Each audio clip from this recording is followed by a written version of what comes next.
Tarik LaCour and Shane Black from Hook'emHeadlines.com. We are coming back at y'all with our first season preview video. As of the recording of this video, we are 4 days from the regular season opener against the Rice Owls. Texas kicks off at 2:30 p.m. Central Time on Saturday afternoon. And I believe they are still a 35-point favorite in the current betting odds. I'm kind of surprised that the betting line is that low. I know that a 35-point favorite is low. It is for this circumstance. Texas, I think Texas played a better Rice team two years ago than they are now.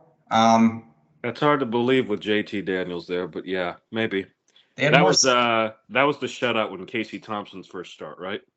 I think so. Yeah, week 3 in 2021. Let's go ahead and start here. I think this is the big topic of discussion for this week. What do y'all want to see from Texas during the Rice game, then heading into Alabama? 2 things. I want to win and no injuries. That's it. Yeah, I think that's simple and fair. And what I'm kind of most curious about is who comes in after Quinn Ewers at quarterback. Is it going to be Arch or is it going to be Malik? I would assume it's going to be Malik still. I know, Andrew, we talked about it last week. I think if you put Arch in there second, you're basically telling Malik that he's been passed up. Whereas if Malik comes in second, it's kind of, how it was supposed to go. So I think that'll be interesting. I agree with Tarik. No injuries. Don't give too much of the playbook away, which I won't think they have to. Avoiding injuries, obviously, is a big one for me. I would like to see – I'd like to see some other freshmen step up. I think you would in both this and the Wyoming game. Want to see that we're basically executing on, a lot of the simple plays, that we're able to throw – that we're able to throw over the middle, that we're able to, hit our routes in the flats, and, that Ewers is in sync with the wide receivers. I'm going to be interested to see from the Rice perspective if they try to load the box and make us beat them through the air, or if they're just going to play more of their base defense. Texas is going to have the advantage in the trenches that I ran a little average today for Rice's projected starting 4-down linemen, their size, height, weight versus Texas's height, weight along the offensive line. Texas came out to around 6'4", 6'4.5", 325 is an average along the offensive line, essentially the same size as Kelvin Banks. And then Rice's average was around 6'2", 276. So knowing the advantage that Texas has size-wise and just athleticism-wise in the trenches, Rice might try to force them to beat them through the air. And so I would be interested to see how Ewers responds to that. Shane, you mentioned it with just talking about the backup quarterback situation. Is it going to be Malik? Is it going to be Arch? I think I'd say right now 95% chance it's going to be Malik just because of the experience factor. This is mostly my own opinion, but it seems to be the consensus right now that Malik is going to be the backup. It just makes sense, again, from the experience perspective.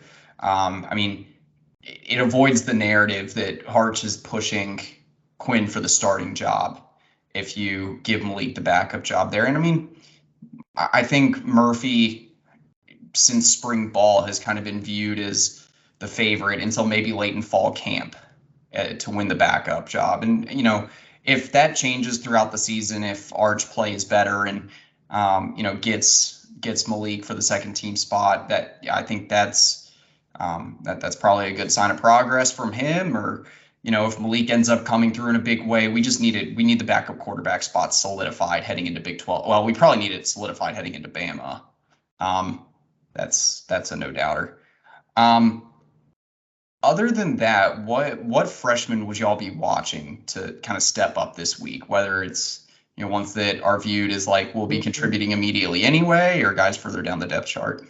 My favorite recruit of the 23 cycle, Cedric Baxter. I expect big things out of him, and on offense, and then on defense, I want to see my boy Manny Muhammad. So excited to see him. Anthony Hill, he's going to be a star. I have not worried about that one. But above all, the person I'm really going to be looking at this game is Ethan Burke. and seeing if he can hold his own against the run and if he's going to be able to get some real push on the edge. So obviously the Rice offensive linemen are not the offensive linemen of Alabama or Michigan that will play next year, or these others. But let's see if Burt can use that length and that raw athleticism and make some plays. If he makes plays when he should make plays, that'll give him some confidence to get that snowballing. So he'll be the major one but he's not a true freshman, of course. Yeah, I'm kind of on the same page as Tarik here. Except the guy I'm going to go with is Colton Vasek. For a lot of the same reasons as Tarik mentioned. I mean, so Vasek is right now seemingly the backup jack behind Ethan Burke. Correct me if I'm wrong.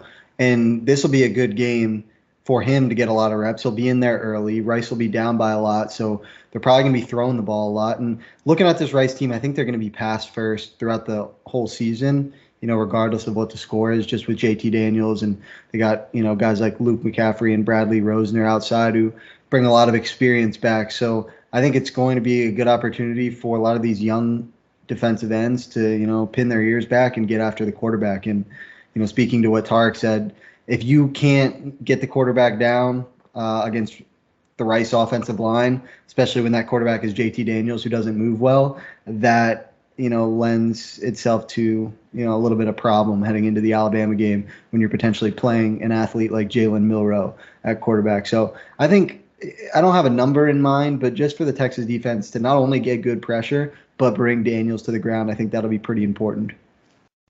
One thing before you say something, Andrew, I think that I'm sure you all saw Lincoln Riley not playing defense again at USC, giving up 28 points.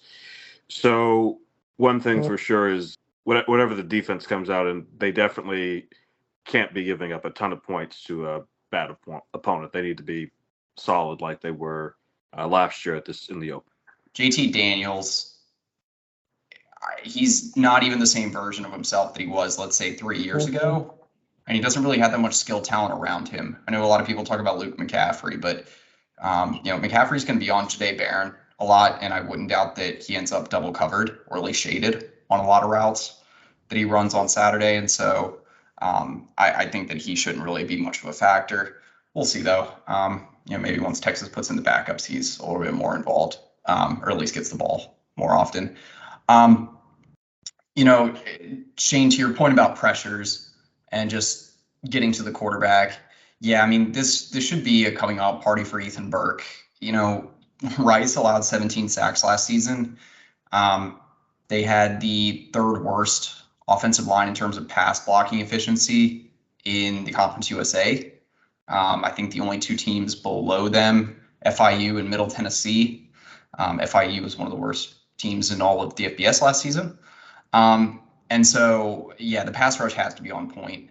I think it would be nice to see a guy like I specifically pinpointed Billy Walton as someone that I would like to see get a little bit involved. I know he's still pretty undersized, like 6'3", 215, 220 about, but if he's able to get some pressure this weekend, I think that's a good sign of like the direction of the edge rushers, some of these younger guys. I wanted to ask y'all this from the perspective of just like game planning, play calling. I know that Sark's not going to expose his hand this weekend, before Alabama, before the start of Big 12 play. How much do you think Texas will experiment, though? A few things that I'm going to be looking for, like, how much do they move a guy like Alfred Collins around? Do they try him out between maybe like a 3-tech and a 5-tech? How much are they running different blitz schemes with Anthony Hill? Do they have him coming on some delayed inside blitzes, maybe see how fast he can shoot out of a cannon at a guy like JT Daniels? This will be a great, imagine Anthony Hill's speed and explosiveness come through the chaos of the line of scrimmage against JT Daniels, who's one of the slowest quarterbacks, I think, in the American Athletic Conference this year, if not the entire FBS. On offense, I would like to see, maybe some version of what they can do with Jonte Cook. I'd like to see how the wide receivers are blocking on the outside as well. So, like, from some of those schematic perspectives, how much do you think Sark's going to show, and PK as well? And, what would you like to see? I'd like it to be as vanilla as the vanilla ice cream. I don't want to show anything versus rice. It's just not necessary. Yeah, I completely agree. I think it's more going to be watching for individuals and how they play in specific matchups. And if we're looking at the field corner, kind of what the rotation is, looking at will linebacker, what's the rotation there. I think it's going to be telling if you see some guys that we thought were maybe on the two deep and they're still in the game come the fourth quarter, then that kind of shows their pecking order.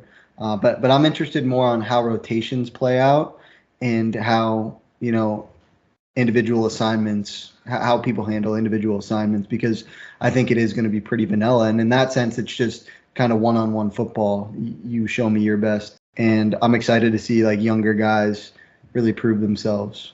Granted, it's one of those games where you don't take a ton of stock in a huge performance just because of the opponent. I don't want to necessarily show too much of like, let's say a guy like Isaiah Nayor. I don't want to see the way we're moving him around early. This is not necessarily the week to test that knee. Granted, I would like to see how he's moving. I think that's an underrated storyline for this week is, what can they hit Isaiah Nayor? That would be really nice to see Isaiah Nayor get over the top for a touchdown. I think that would be a really awesome moment this weekend. There were a few, it's not necessarily over-unders that I wanted to do, but I did want to go through a few like stat predictions for this game, just have a little bit of fun with it. On offense, I was gonna pick leaders in rushing yards, receiving yards, and then touchdowns for both those categories. On defense, who draws turnovers and who leads in sacks. All right, I'll say Quinn gets 250 plus and 3 touchdowns. Okay. I think Cedric Baxter gets over 100 yards rushing, but I think Brooks gets 2 rushing touchdowns. Okay, so Baxter leading in yards, Brooks leading in touchdowns. Yeah. Okay. Brooks is just a touchdown machine. The guy just knows how to get in the end zone. But I think also this is kind of a game to really get Baxter a bit more acclimated to the college game of taking a lot of carries. And Brooks, given how he has a knack for getting hurt too, maybe get him to Alabama safe and sound, So receiving, I think Worthy will go over 100. I think JT Sanders may lead in touchdowns because him getting involved in the red zone. Although I will be very sad if AD Mitchell does not get a touchdown. So there's that. I'm a big Malik Muhammad fan. I think he's going to get a pick, and I think Baron Sorrell gets 2 sacks again this year. I think he had 2.5 last year in the opener. So yeah, something like that. 2-1. Yeah, he's like Jonathan Brooks. He has a way of like getting things done, even though he's not just the most just purely physically gifted. You know what I mean? He's not like Colin Simmons, where you just expect him to do that, but he does a lot in the game. And I thought he had a great year last year, and I expect him to take an even further step this year. What do you think, Shane? Yeah, I'm going to agree with you when it comes to the running back position. I mean, JB's just a touchdown machine, so it's hard not to think he's going to get 2 or more in this game. But Cedric Baxter's probably going to get more attempts just because you mentioned Brooks' injury history and things of that nature. So I could see Baxter going up over 100 yards and leading the team in rushing. At receiver, I think Jonte Cook is in store for a big game. He's in that perfect spot we've discussed all offseason where he's like the 4th or 5th guy. So once A.D. Mitchell and Worthy and Jay Witt are pulled, Cook's going to be out there a lot. And if he's out there with the other freshmen on the field at the same time, I do think he stands out a little bit. And he's going to be getting open against this Rice defense just with the twitch he has. So I could see a long Jonte Cook touchdown, and I wouldn't be surprised if he led the team in receiving as well, just because he's going to be out there a lot. And then on the defensive side of the ball, I mean, we talked about him earlier, Ethan Burke, all signs in camp point to his trajectory going straight up. And no time better than now for him to get in there and notch a couple sacks. And I think, excuse me, Terrence Brooks is in for a big game at field corner. Ryan Watts is going to completely lock down his side of the field for however long he's out there. And so I think you could expect to see some balls coming Brooks' way, and I would not be surprised if we see Brooks jump a route and potentially take one back to the house. I don't know how much he's going to be playing on special teams, but for some reason, I think we're going to see a lot of Brooks on Saturday. I think he's in store for potentially a touchdown, whether that comes on, a pump block or a pick six, something of that nature. Yeah, I think this would be a great opportunity to have someone like Keelan Robinson or Keaton Crawford get out there, get down on special teams, maybe get a block or a touchdown. I'm going to say this as a person who's going to be at that game. I'm very glad. This is the game I'm grateful for the new clock rules, where the clock keeps running. And I also know that Sark loves to run the ball because I just want to get out of the heat. It's going to be 100 degrees. It's going to be hot. Rushing yards, Tark, I'll side with you on that. I'll go CJ Baxter. I could see Jaden Blue getting a heavy helping and carries on Saturday. I think they want to see what he has. You also might get as deep as like Trey Wisner. I mean, who knows? But that's the hope. Get everybody some playing time in this game in Wyoming. Yep, exactly. I'm going to say for receiving yards, A.D. Mitchell, I think that he's going to have some big plays on Saturday. I mean, I was looking at this earlier today. Rice allowed over 10 yards per coverage snap last year on throws or on passing attempts to the boundary. They don't have the size out there, let alone the athleticism. They don't. I don't think they have a single starting DB that's 6 feet tall. So I think that maybe one guy that's 6 foot or 5'11", but the rest are 5'10" or shorter. And so I think pretty much anything you would throw up to 80, he's going to get on Saturday. This is going to be probably the easiest matchup he has all season. Well, and it actually works out too because Quinn Ewers always throws the ball high. And then I'll go for touchdowns. Yeah, like I said, JT Sanders. I just think that connection is going to work a little bit more magic this game between Ewers and Sanders. I would like to see if I could see any freshmen contributing. I mentioned this in an article I did yesterday. Freshmen I want to see get extra reps. I want to see Ryan Niblett. I want to see what his speed looks like against the Rice defense. I don't know if y'all remember just Keelan Robinson hitting the hole for like a 70-something yard touchdown run 2 years ago and how awesome that was. Or maybe that was a screen pass. But yeah, I would like to see something like that from Niblett. Man, he's just so fast. I want to see what he looks like this year. From what we heard out of camp and some workouts, he had already exceeded expectations just with his hands, his route running ability, things like that. On defense, yeah, I'll go Ethan Burke. I think Ethan Burke will lead in sacks. Baron Sorrell, probably. It's going to be one of those two.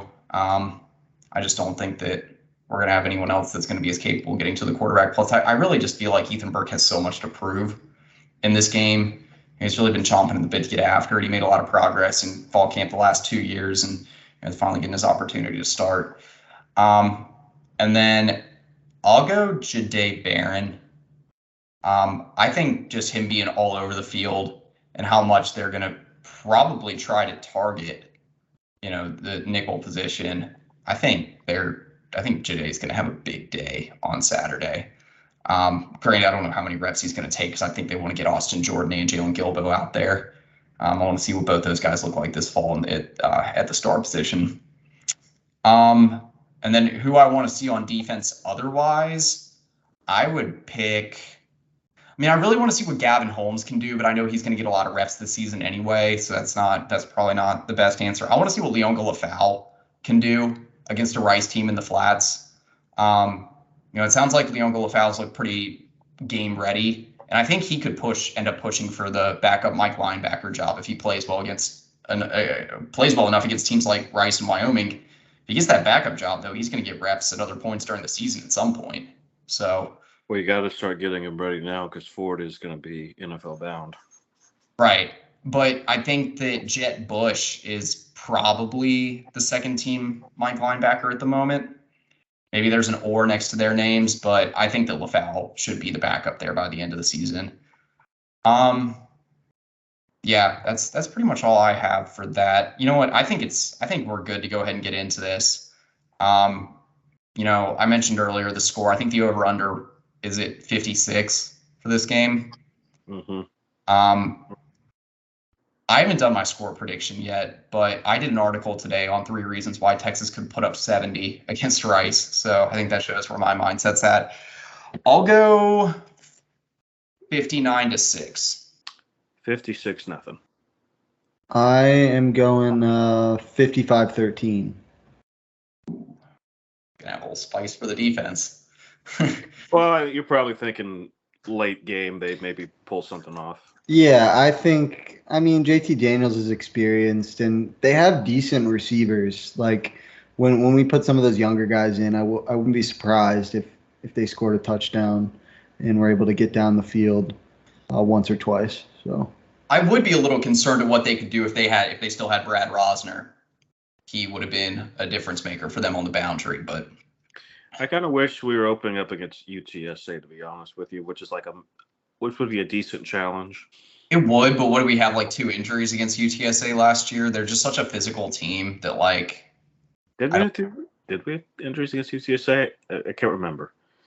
Yeah, we had some. I remember them getting hurt as Well, the game wore on. And then we ended up losing Overshone because of that BS targeting call against Frank Harris. He only hit his helmet because Frank Harris was so short. Yeah, he did not. Yeah, because it was like face mask to face mask. Yeah, exactly. There's nothing you can do then. Okay, so we got I figured this was going to be a boring week of predictions. Next week will be the fun one. Okay, one thing I did want to touch on before we get going here. So we got a pretty decent visitor list for this weekend's game. Some of the highlights: 4-star Allen edge rusher Zena Umeozulu.